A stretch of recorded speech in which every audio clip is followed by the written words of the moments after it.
and certainly for us it was on services and privatization, and that was our entry point.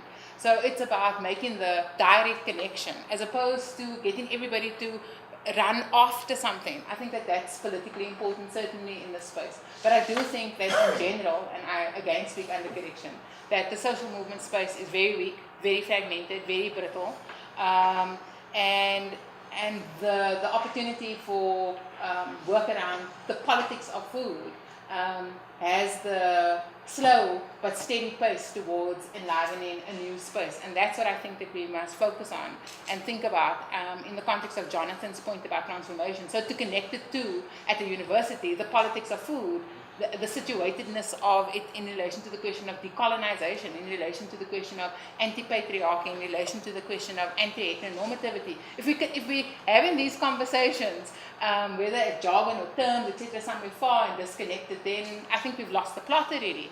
Hence the point I was trying to make about we can do the political economy. I can do the political economy for you around the financialization.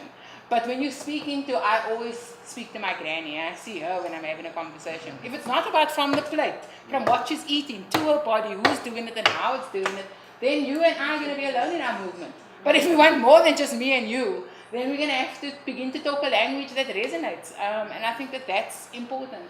And the last point on your question about movements and fragmentation, and maybe we can have another conversation. Maybe ACB can have another conversation around the multidimensional crisis and South Africa specifically, and what the politics is around where, when, and how. But I think for us in any form of the food movement, the question of sufficiency is where we need to be. What makes it sufficient? So even if you want to think that there's a polarization around profit and non-profit, if we don't have a conversation about what is sufficient food, for who, for when, why, then we're just going to have a conversation about agroecologist communities becoming gluttons. We don't want anybody to be gluttons. That's the challenge at the moment if you want to strip it down. There are just too many bloody greedy people. So we want to reclaim that. And sufficiency in food, sufficiency as a response to waste, sufficiency as a response to how we think and talk. That's where I think our politics needs to be. I don't know if that, didn't answer your question, but anyway. Thank you. I think John has wrapped us off with a strong...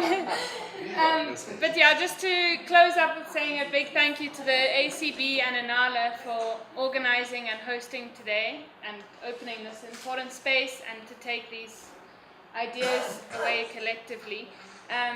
I know it has been recorded, so make sure you've signed the register. I'm sure some information will be sent out. And thank you again for coming. It's much appreciated. Thank you.